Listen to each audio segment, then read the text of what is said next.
Good afternoon, madam. Today's our topic is still life. That means how to measure object of still life. Stillness सबको पता कि है क्या? हम लोगों के पास स्टिलनेस में 3 ऑब्जेक्ट रखे हुए हैं आपके सामने। अभी मोस्टली हम लोग इसकी मेजरमेंट करने में गलत हो जाते हैं, हमारी मेजरमेंट गलत हो जाती है। नॉर्मली मेजरमेंट का मेथड क्या है? जब भी हमारे पास कोई ऑब्जेक्ट पड़ा है तो मान के चलो कम से कम ये 2 से 3 फीट दूर होना चाहिए। एक्चुअली ये मेरे पास रखा हुआ है, बट अगर ये ऑब्जेक्ट दूर रखे हुए हैं तो हम लोगों को सिर्फ मेजरमेंट करनी है। Measurement means height plus width, इन दोनों को ऐड करना है। हम लोगों ने देखना है कितनी विड्थ है कितनी हाइट है। अगर हाइट हम लोग चेक कर रहे हैं, अगर हाइट हमारे पास ज़्यादा है, अगर हमारे पास object as it is looking like same, हमारे पास फ्लैट है, तो ये लैंडस्केप में रखा जाता है।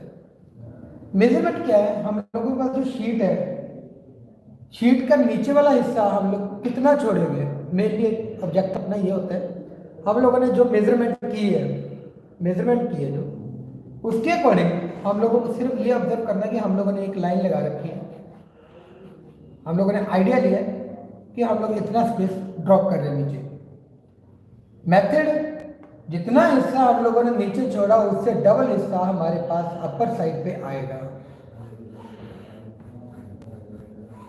अगर ऑब्जेक्ट लैंडस्केप में है तो, अदरवाइज अभी जो स्पेस हमारे पास ऊपर है, पहले हम लोग इसको मेजर करते हैं, जितनी स्पेस ऊपर है डबल, तो सेम डबल स्पेस हम लोग नीचे छोड़ रहे हैं। सबसे बड़ी बात है कि हम लोगों को पेंसिल बड़ी लाइट चलानी है, इसको प्रेस करके नहीं चलाना है, इसको नोक से नहीं चलाना, सिर्फ साइड टेपर करके पेंसिल को चलाना है। सेम साइज हम लोग इस साइड पे ड्रॉप कर रहे हैं। तो जो पार्टीशन हमारे पास निकल रही है, वो हमारा ऑब्जेक्ट वाला साइड है। फिर भी इसमें अगर थोड़ा बहुत फर्क रह जाता है, सपोज यहाँ से थोड़ा कम है और यहाँ पे प्रॉपर है, या दोनों साइड से दोनों थोड़ा थोड़ा कम हो रहा है, तो ये अब मेजरमेंट हमारी गलत नहीं होगी, ये मेजरमेंट सही होगी। मेजरमेंट मेन है हमारे पास। आइए अभी आप चलते हैं अपने ऑब्जेक्ट के पास। तो हम लोगों को अपना ऑब्जेक्ट ड्रॉ करना है, पर ऑब्जेक्ट ड्रॉ करने का हम लोगों को मेथड ही नहीं पता है। हमारे पास 3 ऑब्जेक्ट है, पोट, ब्रिक एंड एप्पल। सबसे इन फ्रंट ऑफ पेज पे जो चीज पड़ी है वो हमारे पास पोट है, जिसका बेस यहाँ पे डाउन साइड। अगर सेकंड स्टेप हमारे पास ब्रिक का है तो उसका बेस वहाँ पे है, इट मीन उसके बीच में डेप्थ है, थोड़ी दूरी है। एप्पल उस ब्रिक के ऊपर रखा हुआ है, कितने एंगल पे रखा हुआ है ये हम लोग ऑब्जर्व करते हैं। पहला मेथड है हमारे पास पोट को ड्रॉ करना।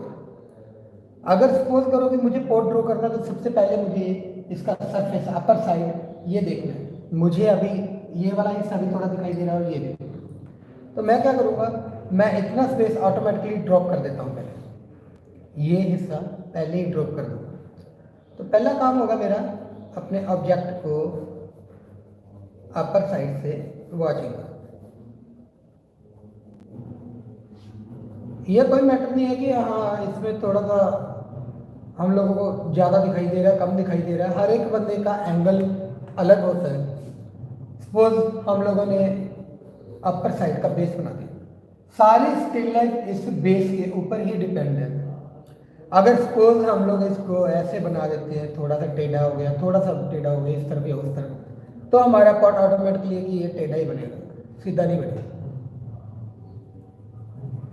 जब भी पोट बन जाता है तो हम लोगों को दोनों तरफ की गुलाइयाँ, दोनों साइड से ये गुलाइयाँ देखनी है प्रॉपरली।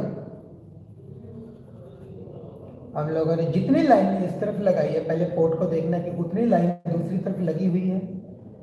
सेम जितनी लाइन हम लोगों ने लगा ली, ऑब्जेक्ट को दोबारा देखना है। ये नहीं है कि पोट हमारे सामने और हम लोग बिना देखे एक बार देख लिया उसके बाद सारा ड्रॉ कर दिया सारा, वो मेथड रॉन्ग है। हर एक लाइन को ऑब्जर्व करते जाओ और साथ साथ ही इसको ड्रॉ करते जाओ। अभी हम लोगों ने सेम टू सेम वे में ये काम किया। अब इस पोर्ट की खासियत ये है कि ये लंबाई में ज़्यादा है और नीचे वाला जो इसका फ्लैटरॉन है वो कम है। एक साइड है जो ये फ्लैटरॉन है, इसकी गुलाइयाँ दोनों तरफ से, ये ज़्यादा पार्ट है इसका, तो हम लोग इसको इसी वे से बना रहे हैं। ये सिंपल मेथड है। अगर हम लोगों ने पहले एक लाइन लगा के पहले ये ड्रॉ कर ली तो दूसरी line same to same draw नहीं हो पाएगी। हम लोगों को पहले ये ड्रॉ करना है, फिर साथ ये, फिर ये, यानी स्टेप बाय स्टेप दोनों को एक साथ इकट्ठा ही आगे बढ़ाते जाना। चलो सपोज करो हमारे पास हमारा रफ स्केच ड्रॉ हो चुका है।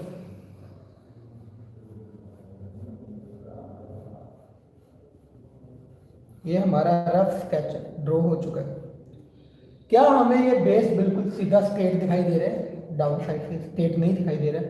नेचुरली है कि इसके बीच में भी थोड़ी सी गोलाई होगी, सो मैं यहाँ पे लगा देता हूँ। That is our port preparation. अभी पोर्ट को बनाने का दूसरा मेथड भी है। हम लोग सेंटर में एक लाइन लेते हैं, शीट के बीच में, जहाँ पे हम लोगों को पोर्ट बनाना है। सपोज हम लोगों ने मेजरमेंट कर ली ऊपर की वाली ये हिस्से की, तो हम लोगों ने यहाँ पे एक स्ट्रेट लाइन लगा दी। अभी याद रखना कि सेंटर लाइन हमारी ये है।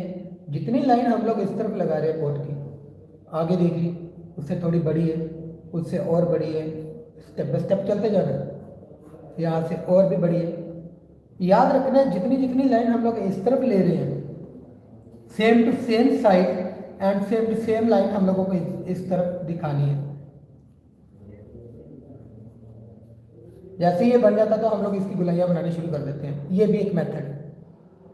और तीसरा मेथड जो है हम लोगों को ड्रॉ करने का, सपोज करो कि ये कुछ नहीं बना हुआ, हम लोग मान लेते हैं कि कुछ भी नहीं बना हुआ।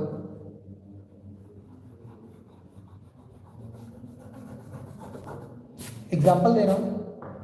तो मुझे क्या करना है, मुझे पोर्ट को देख के सिर्फ आउटलाइनिंग से मैं सिर्फ पेंसिल को बड़ा लाइटली आराम से प्रेस करते जाऊंगा और उसकी शेप को देख देख के साथ में पेंसिल यूज करते जाना।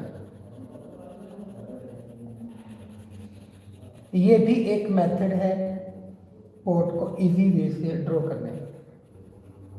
दूसरा, इसके साथ साथ अगर किसी को ये प्रॉब्लम है कि हम लोग ऐसे नहीं चला पा रहे हैं, तो पेंसिल को ऐसे चलाते जाओ। मैं थोड़ा सा रोंग करके देता हूँ। मान लो कि मैंने ये निकाल दिया है, बाहर निकाल दी है लाइन, तो मुझे बनाना पोर्ट ही है और मैं पेंसिल को ऐसे चला रहा हूँ। मुझे अभी सिर्फ ऑब्जर्वमेंट करनी है कि कौन सी लाइन कहाँ से चल रही है। जो ऑब्जर्वमेंट हमारे पास है, अगर हम लोगों ने पेंसिल को लाइट चलाया है तो हम लोग इसको बड़े प्यार से इरेज कर सकते हैं। जितनी लाइन मुझे चाहिए होगी मैं उतनी उतनी लाइन रखूँगा, बाकी लाइन इरेज करते जाऊँगा। That's it. ये हमारे पास सिंपली ड्रॉ किया हुआ पोर्ट है। क्लियर? ओके, आगे आते हैं हम लोग ब्रिक पे। तो ब्रिक की प्रॉब्लम हमारे पास ये होगी कि हमारे पास ब्रिक रखी हुई है पर इसका बेस यहाँ पे और इसका बेस यहाँ पे जा रहा है। ऑब्जर्वमेंट ये करनी है कि पोर्ट जहाँ पे बना है उसकी लाइन हमें कहाँ से दिखाई दे रही है। मुझे यहाँ से दिखाई दे रही है तो मैं यहाँ पे लगाऊंगा। मुझे ब्रिक बिल्कुल स्ट्रेट दिखाई दे रही है, सो दैट्स व्हाई मैं इसको बिल्कुल स्ट्रेट वे में चलाऊंगा।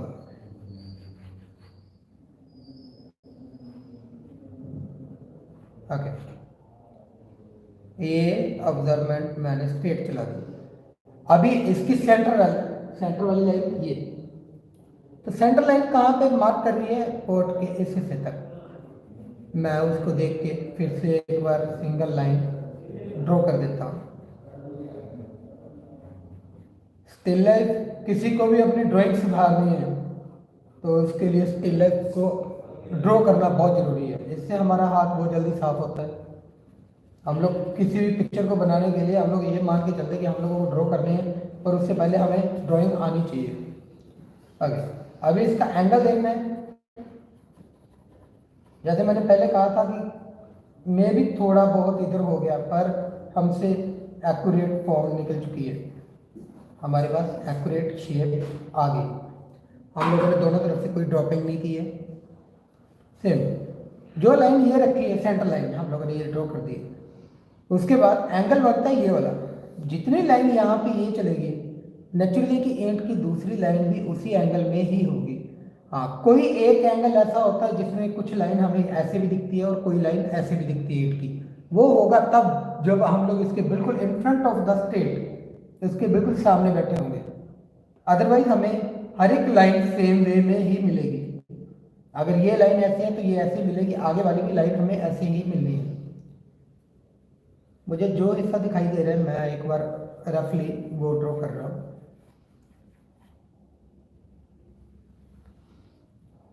मुझे यहाँ से थोड़ी सी ईंट का ये हिस्सा दिखाई दे रहा है, मैंने ये भी ड्रॉ कर दिया। एंड देन ब्रिक का सेंटर पार्ट। अभी सेंटर पार्ट में क्या है कि मुझे यहाँ से स्पेस कम दिखाई दे रहा है और यहाँ से ज़्यादा स्पेस दिखाई दे रहे हैं। हर एक लाइन को ऑब्जर्व करना बड़े आराम से। जब तक हम लोग ऑब्जर्वमेंट में अच्छी तरह से ध्यान रखेंगे तो मैं गारंटी देता हूँ आप लोग किसी भी पिक्चराइजेशन को ड्रॉ कर सकते हो, किसी भी स्टिल लाइफ को बड़े प्यार से ड्रॉ कर सकते हो, कोई मुश्किल नहीं है। But if we are going to step by step then आगे। अभी एप्पल पोर्ट से नीचे है, पहले ये ऑब्जर्वमेंट करनी होती है कि ये कितनी लेंथ तक जाता है। वो गया इस लेंथ तक, यानी इस लेंथ तक एप्पल को ड्रॉ करना। अभी एप्पल को ब्रिक के बीच में कितना गैप है ये, तो मैं पहले इसके लिए एक बॉक्स टाइप बना दूंगा। मेरा एप्पल इतनी स्पेस में कंप्लीट होना चाहिए। अगर मैंने यहाँ से इतना स्पेस छोड़ दिया तो नो कोई प्रॉब्लम नहीं। मुझे क्या करना, सबसे पहले इसका अपनी स्टेट पे में आपका जो स्पेस है वो ऑब्जर्व करना। मैंने पेंसिल बिल्कुल सिंपल पेंसिल रखी है, ये HB पेंसिल है। इसके बाद 2B की लावार्ड की पेंसिल है एंड अप्सरा की पेंसिल है सिंपली। और अगर हम लोगों को शेडिंग करनी है तो हम लोगों को पेंसिल बहुत लाइट चलानी है। पहला काम ड्रॉ का, जब तक कोई चीज ड्रॉ प्रॉपरली नहीं होती है तब तक हम लोग किसी भी पिक्चर को अच्छा नहीं बना पाते हैं। मेरे पास सिंपली शीट है नॉर्मल, कोई HD क्वालिटी नहीं है। और क्योंकि हम लोग सिंपल शीट्स यूज करते हैं सो दैट्स वाई मैंने सारा कुछ सिंपल ही रखा हुआ है यहाँ पे।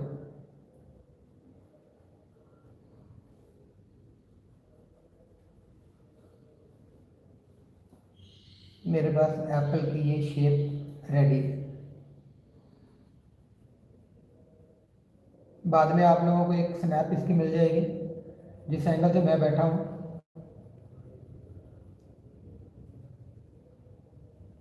दैट्स इट, ये हमारी फिलहाल रफ ड्राइंग है। आज का टॉपिक ये है कि हम लोग किस एंगल में बैठे हुए हैं और किस एंगल से हम लोगों को कौन सी पिक्चराइजेशन कैसी दिखाई दे रही है। अभी ब्रिक बना दिया, सबसे पहला काम हमारा होगा हम लोग इस ब्रिक को उठाना है। हम लोगों ने इस ब्रिक को प्रॉपरली सेम शेप में बनाना है। सो हम लोग क्या करेंगे, जो तलछट, जो भी इसके डिज़ाइन, जो भी इसकी मार्किंग हो रही है हम लोग उसको ड्रॉ करेंगे। जस्ट सिंप्लीफाई में जो मार्किंग लगी हुई है हम लोग वो ड्रॉ कर रहे हैं, क्योंकि जब तक इसकी टूटी हुई हिस्से हम लोग नहीं दिखाएंगे ईंट को प्योर और रियलिस्टिक वर्किंग में नहीं बना पाएंगे। हर एक लाइन को प्रॉपरली ड्रॉ कर लो।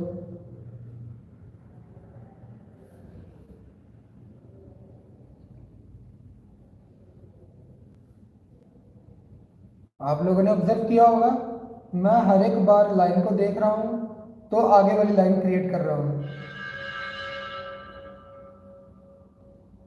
ये नहीं है कि मैंने एक बार देख लिया और उसके बाद लाइनें लगाते गया, वो मेथड गलत है। अगर हम लोग इस वे से चलेंगे, जिसको ड्राइंग नहीं भी आती है, जिस बंदे को ड्राइंग नहीं भी आती है वो बंदा भी इसको बड़े आराम से ड्रॉ कर लेगा। सबसे बड़ी बात है मेजरमेंट। अगर मेजरमेंट सही है, ऑब्जेक्ट नेचुरली है कि हमारा 50% तो ओके बनेगा, एक्यूरेट बनेगा। और अगर हम लोगों से ड्रॉ एक्यूरेट हो गया तो गारंटी है रियलिस्टिक वर्किंग में भी काउंट होगा। अभी इसकी फाइनल लाइन्स दे रहा हूँ।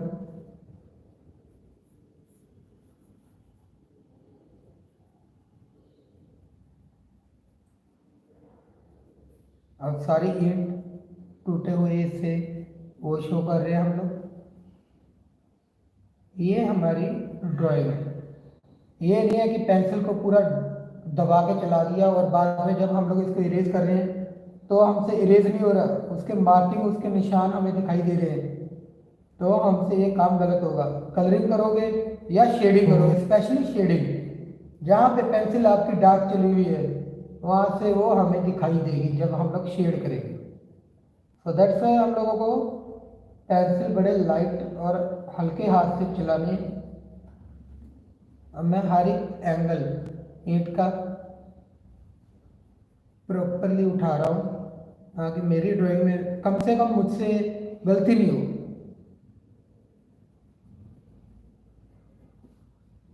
That's it. आप लोग ऑब्जर्व कर सकते हो। अभी मैं थोड़ा सा हाईलाइट कर देता हूँ 2B लव आर्ट की पेंसिल के साथ। अभी 2B लव आर्ट की जो पेंसिल है ये थोड़ी डार्क चलती है, सो दैट्स वाई मैंने इसको बाद में यूज़ किया। और एक बात सबसे बड़ी बात है जो समझने वाली, हम लोगों की पेंसिल्स कम से कम ऐसे शार्प होनी चाहिए, क्योंकि जब हम लोग शेड करते हैं तो वुडन का ये हिस्सा इसके साथ अटैच नहीं हो, इसका ग्रेफाइट है जो बाहर की तरफ आना चाहिए।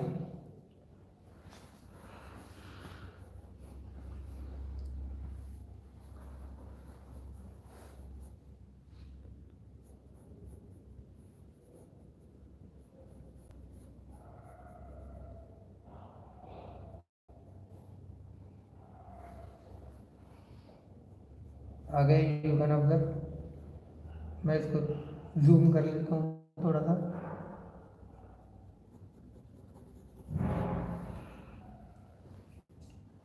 क्लियर?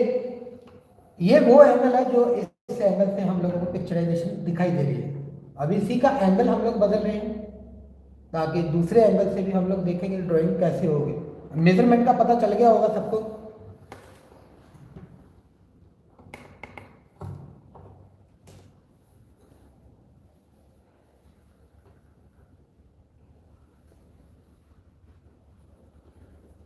शेडिंग भी थोड़ी सी दिखा देता हूं। जिस तरफ से लाइट पड़ रही है, लाइट एंड डार्कनेस शैडो, हम लोगों को ये ऑब्जर्व करना है कि हम लोग इसको कैसे बनाएंगे। मैं ऑब्जर्वमेंट लेता हूँ, पहले मीडियम टोन चला रहा हूँ अभी पेंसिल की। जहाँ जहाँ से शेड पड़ रही है मैं सिर्फ उस एंगल को थोड़ा सा डार्क कर रहा हूँ।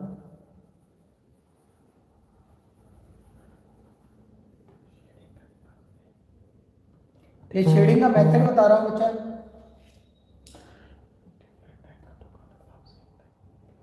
डिफरेंट एंगल से जो हम लोगों को ऑब्जेक्ट बनाने हैं वो हम लोग कल करेंगे। आज का दिन हम लोग सिर्फ शेडिंग और ड्राइंग का मेथड और मेजरमेंट एक सिंगल डे से बना रहे हैं। सो पेंसिल को याद रखना कि जिस एंगल में कोट की गुलाइयाँ चल रही हैं हम लोगों को पेंसिल वैसे ही चलानी है। जितने हिस्से में हम लोगों को कोट की शैडो दिखाई दे रही है हम लोग पेंसिल को वहीं तक ही चलाएंगे। आउटलाइनिंग दूसरी तरफ से क्रॉस चला रहा हूँ अभी। ये शेडिंग का सिंपल मेथड है। ये 4B की पेंसिल उठाई हुई है मैंने।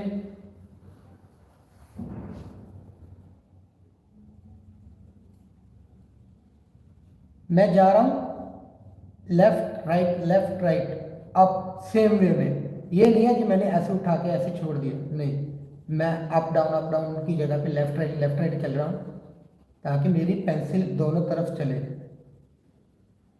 क्योंकि जब भी हम लोग इसको हाइपर रियलिस्टिक वर्किंग में कन्वर्ट करते हैं तो हमारी पेंसिल ऐसे चलने जरूरी है, तभी इसकी अच्छी टोन बाहर आती है।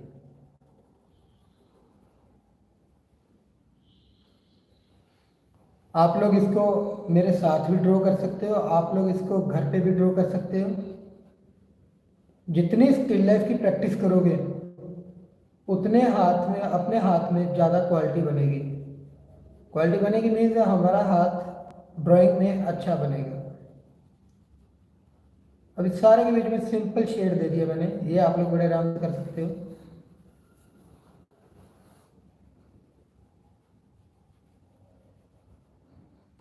क्लियर। अब इस साइड से लाइट पड़ रही है, लाइट इस साइड से पड़ रही है, इट मीन इसका ये वाला पोर्शन हमें बिल्कुल लाइट दिखाना है। जो मुझे बैकग्राउंड दिखाई दे रहा है वहाँ पे डार्कनेस है, तो ये वाली शेड मैं यहाँ पे पीछे कर दूंगा। सेम वे में ब्रिक के बीच में थोड़ी सी मैं शेड करके दिखा देता हूँ आपको।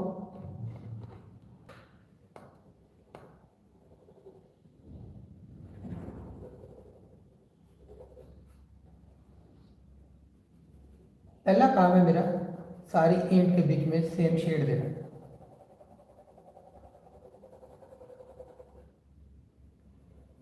जो कॉर्नर हमारे पोर्ट के हैं, पोर्ट को ध्यान से देखना है कि हम लोग को लाइंस पोर्ट के बीच में ना जाए, सो दैट से मैंने पेंसिल को ऐसे चला।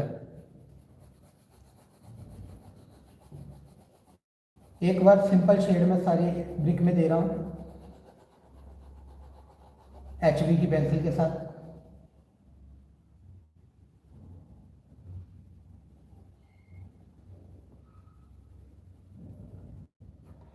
शेडिंग की कई टेक्निक्स हैं, हम लोग इसको स्मजिंग के साथ भी कर सकते हैं, हम लोग इसको कॉटन के साथ भी कर सकते हैं, और मैं फिलहाल सिंपल वे में चला रहा हूँ विदाउट स्मज।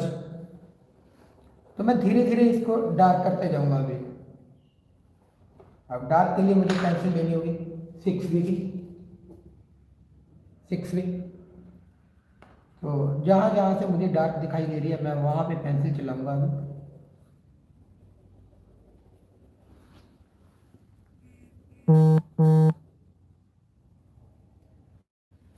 आगे आउटलाइन दे देते हैं पहले। ये 10th +1 +2 के लिए बहुत ज़रूरी है पेंसिल शेडिंग का आना, क्योंकि अगर हम लोग स्टिलर में पेंसिल शेडिंग कर लेते हैं तो हम लोग किसी भी लैंडस्केप में, सीस्केप में, नेचर सीन में, पोर्ट्रेट में हम लोग शेडिंग बहुत अच्छे से कर लेते हैं। मैं बार बार ऑब्जेक्ट को देखता हूँ कि लाइट कहाँ पे है और मीडियम कहाँ है, डार्कनेस कहाँ पे है। ये नहीं कि पेंसिल मैं सीधी ऐसे चला ही जा रहा हूँ बस।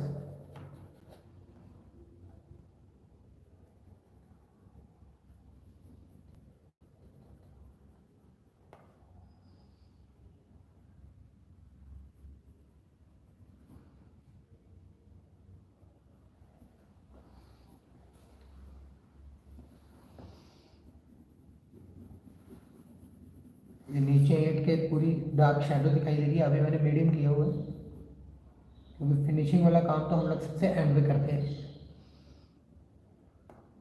अभी पहले मार्किंग करते हैं हम लोग ब्रिक के बीच की, जो जो लाइन्स हम लोगों को डार्क दिखाई दे रही हैं।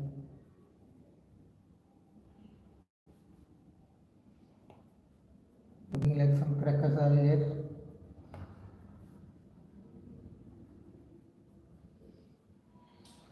क्रैकर्स बनाने के लिए आप लोगों के पास आपकी पेंसिल पूरी शार्प तरीके से होनी चाहिए।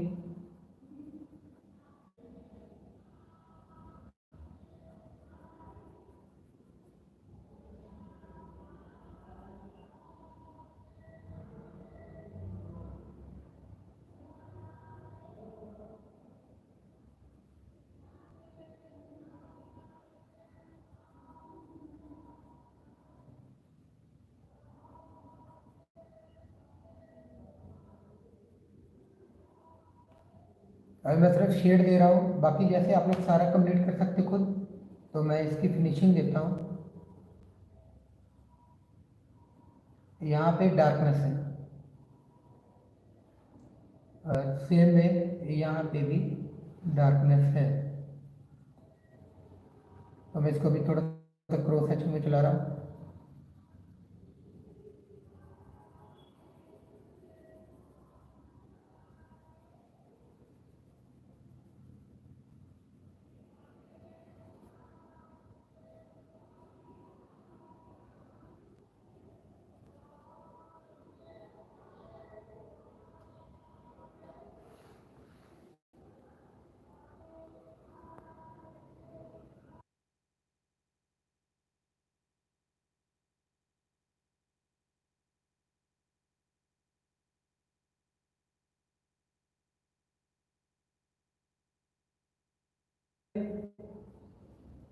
शेडिंग की लाइट, मीडियम और डार्कनेस को शो करना जरूरी है। हम लोगों को इसकी गहराई, डेप्थ है जो, वो देखना है। डेप्थिंग कितने एरिया में शो हो रही है, गहराइयाँ कहाँ तक शो हो रही है। अगर पेशेंस के साथ आप लोग काम करोगे, इस काम में पेशेंस का होना भी बहुत ज़रूरी है।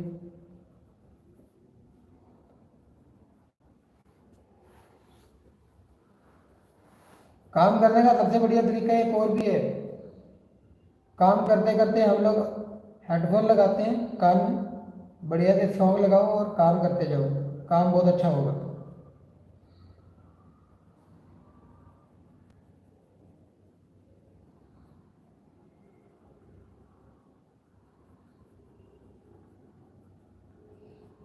ये सिंगल वे में ईंट की सिंपल शेडिंग आ गई। जो इसका सेंटर पार्ट है, लॉकरी, जहाँ पे लोगो बना होता है, वो सारे का सारा हिस्सा फुली डार्क दिखाई दे रहा है यहाँ पे, बिकॉज ऑफ एप्पल की शेडो उसके पीछे पड़ रही है।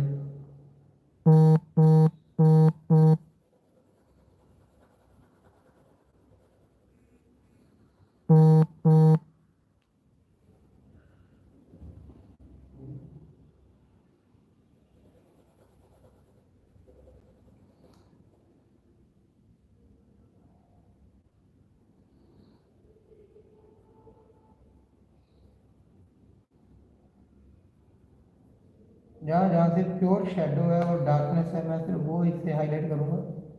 आप लोग इसको घर पे खुद ट्राई करके देख सकते हो। जैसे ही आप ये काम हो जाता है आपका, आपसे स्टिलनेस आपकी बन जाती है, आप लोग इसको अरुण सर को सेंड करोगे।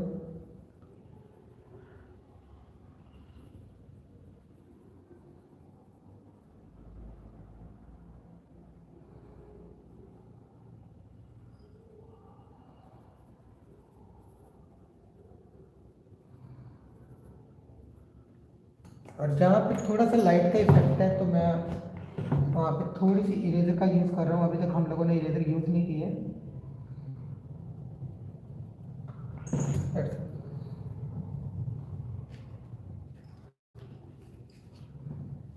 10 की पेंसिल है, एक्स्ट्रा डार्कनेस देने के लिए।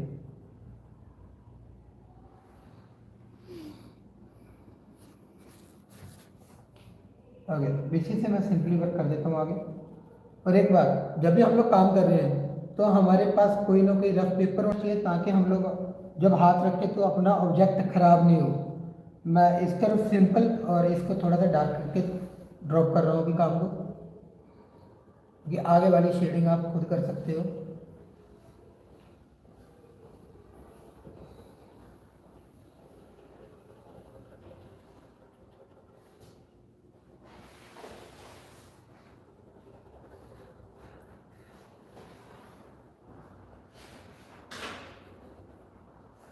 ये पार्ट मेरा थोड़ा सा डार्कनेस में है।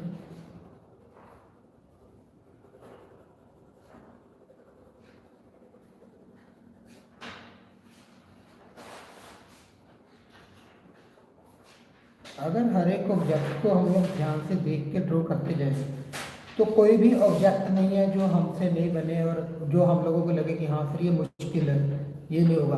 अब शेडिंग करने के वक्त ये काम नहीं करना, ये काम बिल्कुल नहीं करना है। जैसे ये लाइंस बढ़ गई हैं, तो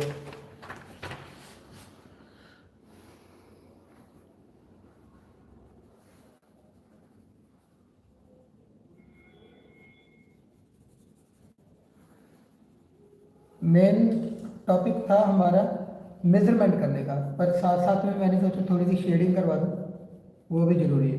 अभी मैं सिर्फ लाइंस को हल्का हल्का चला के ड्रॉप कर रहा हूँ।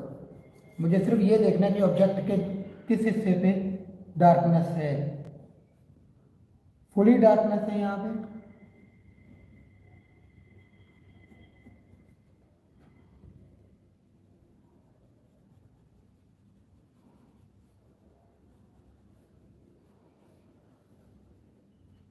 इसकी शेडो इस तरफ इसी वे में जाएगी। अब मैं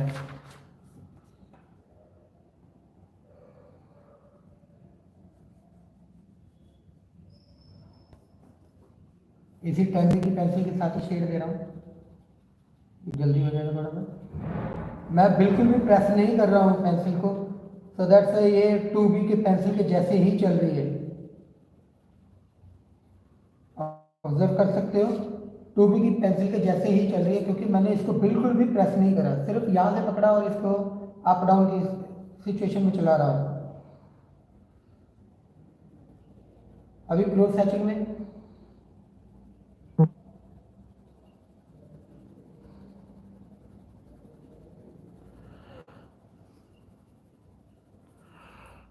ध्यान में रखने वाली बात सिर्फ ये होगी कि हम लोगों के पास यहाँ पे बीच में लाइन्स ना पड़े। अभी सिंपल सा टॉपिक था, how to take a measurement of the our still objects. और स्टिल ऑब्जेक्ट के बीच में मेजरमेंट जब भी करनी है हम लोगों ने इस बात का ध्यान रखना है कि जितना स्पेस नीचे छोड़ा हुआ है उससे दुगना स्पेस हम लोग ऊपर छोड़ते हैं। सपोज हमारे पास ऑब्जेक्ट के बीच में एक पिक्चराइजेशन और है, कोई एक और ऑब्जेक्ट है, तो इसकी विड्थ और ज़्यादा हो चुकी है, तो हम लोग जितना स्पेस नीचे छोड़ रहे हैं सेम टू सेम इस तरफ छूटेगा, सेम टू सेम इस तरफ। एंड फॉर एग्जांपल एक ऑब्जेक्ट इसमें थोड़ा सा हाइट में भी ज़्यादा है पर विड्थ ज़्यादा है, तो चारों तरफ सेम सिचुएशन में पार्टीशन हम लोग ड्रॉप कर सकते हैं। ये आज का आपका मेन टॉपिक था, how to try to take a measurement of our object and how to given the shade on your vase pot। अभी सिंपली पॉट की शेडिंग दे दी है हम लोगों ने, सिंपल ब्रिक की शेड भी दे दी है। सेम थिंग एप्पल में आएगी, जिस साइड पे लाइट पड़ेगी, जिस साइड पे भी लाइट पड़ रही है वो हिस्सा बिल्कुल लाइट शेड में होगा। जहाँ पे शेड और लाइट दोनों का इफेक्ट कंबाइन हो रहा है वहाँ पे हम लोग पेंसिल को मीडियम चला रहे हैं। जिस एंगल पे इसकी डार्कनेस आ रही है वहाँ पे पेंसिल को हम लोग पहले मीडियम ही चलाएंगे, फिर हम लोग इसकी डार्कनेस देंगे। दैट्स इट बेटा, thank you and have a nice day.